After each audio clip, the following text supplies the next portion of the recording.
Bonjour à tous, c'est Malik Ali du blog Écrivain en devenir. Je vous souhaite la bienvenue dans cette nouvelle vidéo où je vais vous parler de l'édition traditionnelle ou ce qu'on appelle également l'édition à compte d'éditeur. Voilà, comme je vous disais la semaine dernière, on a évoqué vite fait, brièvement, les trois types d'éditions possibles. Donc il y avait l'édition à compte d'auteur, que je vous déconseille fortement, l'édition à compte d'éditeur, celle qu'on va voir aujourd'hui, et l'auto-édition qu'on verra dans une prochaine vidéo plus en détail. Voilà. Donc aujourd'hui, comme je vous l'ai dit, on va parler de l'édition à compte d'éditeur et on va voir les avantages et les inconvénients de ce procédé. Voilà. Et on va en parler tout de suite après le générique. À tout de suite.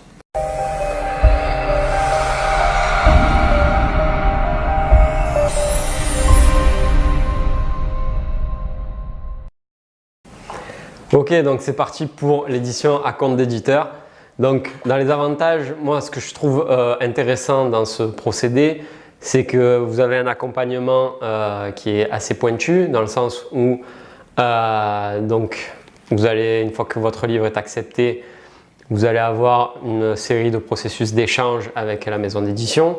Donc au niveau des corrections, des modifications à faire dans votre ouvrage, parce que du coup il y aura probablement des passages à revoir, des choses à supprimer, peut-être même la fin à changer, qui sait. Voilà, donc plein de corrections que l'éditeur va vous suggérer.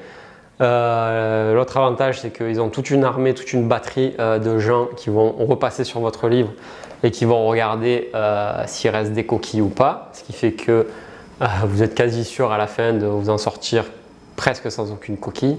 Je dis presque parce qu'il en reste toujours, c'est incroyable, mais c'est infini. Il y a toujours une ou deux coquilles qui restent. Même dans les livres des grands auteurs, j'en trouve toujours. Donc voilà. Donc sachez-le, il restera toujours des coquilles malgré tout. Mais bon, déjà, on élimine la plupart des coquilles de par ce processus de relecture qu'ils ont chez eux. Voilà. Donc ensuite, vous allez également avoir une aide pour le choix du titre. Parce qu'il y a fort à parier que le titre que vous aurez choisi et sous lequel vous aurez soumis votre manuscrit ne sera pas le titre sous lequel votre manuscrit sera vendu.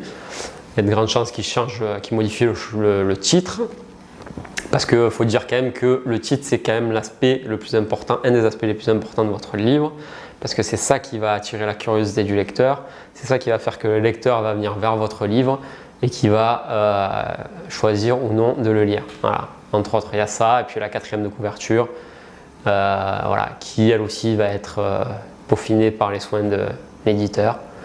Votre avantage, c'est que vous allez bénéficier donc d'un rendu professionnel, que ce soit au niveau de l'intérieur du livre, mais aussi à l'extérieur. Donc vous aurez une couverture faite par un designer professionnel. Vous serez consulté là-dessus, bien entendu. Après, l'autre avantage, c'est qu'il n'y a pas de frais d'impression, vous ne payez rien. Donc à partir du moment où votre livre est accepté, vous n'avez aucun argent à donner, aucune avance à faire. Et au contraire, c'est l'éditeur à sa discrétion qui décidera de vous donner ou pas quelque chose en amont à la signature du contrat ou pas. En général, pour les premiers auteurs, c'est entre 0 et 500 €. Voilà. Mais souvent, c'est 0. Voilà. Là, après, il y a... Je dis aucun frais, mais en fait, si vous calculez bien, au moment où vous allez démarcher les maisons d'édition, vous allez devoir envoyer le manuscrit par la poste. Et donc, vous allez devoir imprimer vous-même le manuscrit, vous le faire imprimer et l'envoyer. Et c'est à peu près 6 € pour un envoi en France métropolitaine d'un manuscrit. Je peux vous le dire parce que je l'ai fait. Donc voilà, ça commence à vite chiffrer si vous voulez taper dans plusieurs maisons d'édition en même temps. Ce qui est plus stratégique plutôt que d'attendre parfois des mois avant d'avoir une réponse. Donc si vous voulez que ce processus ne prenne pas une éternité, il est mieux d'envoyer à plusieurs maisons d'édition en même temps, et donc ça commence à constituer des frais non négligeables. Voilà, mais mis à part ces frais-là, vous n'avez rien à débourser. Et un des atouts majeurs de l'édition à compte d'éditeur, c'est qu'ils ont un réseau de distribution et que votre livre sera disponible dans de nombreuses librairies partout en France. Voilà, ça c'est l'avantage majeur selon moi pour ça. Voilà. Après, il y a aussi bien sûr le prestige. Souvent les gens considèrent que les gens sont écrivains que si ils ont été édités par un éditeur Vous dites je suis écrivain, les gens ils vont vous dire ah bon, tu as publié chez quel éditeur, voilà. Donc voilà, il y a cette notion de prestige, d'avoir passé le processus de sélection, d'avoir été voilà, publié par un éditeur. Voilà. En sachant qu'il y a des éditeurs petits et grands et que le plus stratégique n'est pas forcément d'aller vers les plus grands en premier parce que c'est ceux qui ont justement le plus de demandes et par exemple des gros éditeurs comme Gallimard reçoivent 6000 manuscrits par an tandis que des plus petites maisons d'édition elles reçoivent peut-être une dizaine de manuscrits ou une vingtaine.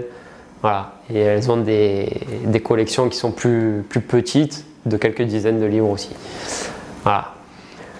Après, un autre avantage encore, c'est que du fait d'être édité par un éditeur, vous pouvez participer à certains concours comme le Médicis, le Renaudot ou encore le fameux Goncourt. Voilà. Donc maintenant, on passe aux inconvénients parce qu'il y en a. Donc vous perdez vos droits pendant des années. C'est-à-dire que quand vous signez le contrat, tous vos droits reviennent à l'éditeur. Donc vous serez plus libre de proposer votre livre ailleurs, de négocier quoi que ce soit en rapport avec votre livre. Donc vous êtes toujours propriétaire intellectuellement du contenu, mais vous n'avez plus vos droits. Voilà. On reconnaît que c'est vous qui l'avez écrit, mais vous n'êtes plus libre de rien en faire, en gros. Donc voilà, ça dure des années. Hein. En général, ça va de 3 à 10 ans, ça dépend. Voilà. Souvent aussi dans les clauses de contrat, il est stipulé que vous devez livrer 1 ou 2 manuscrits supplémentaires. Donc voilà, on ne vous signe pas pour un livre, mais on vous signe pour 2 ou 3 livres. Donc si vous écrivez une série, c'est pas très gênant. Si vous écrivez une trilogie par exemple, au contraire c'est bien parce que du coup les lecteurs du premier attendront le second et le troisième. Mais si vous écrivez des livres indépendants, ça peut poser problème dans le sens où vous devrez venir avec un second opus qui plaise autant à votre premier public, mais dont l'histoire soit différente. Donc voilà, ça peut parfois poser problème. Et vous aurez aussi un délai de livraison. Donc vous aurez un peu la pression pour écrire un nouveau livre et publier. Ensuite, les royalties. Donc les royalties sont de l'ordre de 5 à 12%. Donc c'est un avantage et un inconvénient dans le sens où l'inconvénient c'est que c'est petit, c'est faible. Par exemple, si vous avez un livre à 20 € et que vous avez 7% de royalties dessus, vous allez toucher 1,40 € sur chaque vente.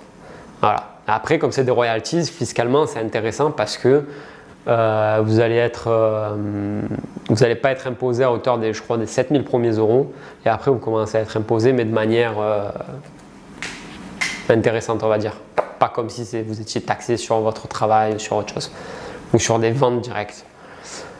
Donc ça c'est voilà, avantage inconvénient les royalties et paiement différé.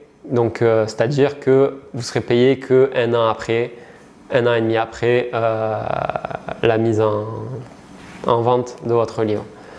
Il n'y a pas de contrôle sur le prix. Donc quand je dis il n'y a pas de contrôle sur le prix, ça veut dire que c'est l'éditeur qui le fixe et pas vous. Donc vous n'êtes pas libre de faire des promotions, vous n'êtes pas libre de... vous avez les mains liées, quoi. Vous pouvez pas, vous êtes obligé de vous aligner sur le prix de l'éditeur et voilà. Et vous n'avez que quelques semaines pour faire vos preuves avant la destruction de votre manuscrit. Parce qu'une fois que votre livre sera sur les étals, il ne va pas rester très longtemps. Parce qu'il faut faire de la place pour les nouveaux auteurs, pour les nouvelles publications. Donc vous aurez que quelques semaines. Je crois que tout au plus c'est 3 mois que le livre reste sur les étals.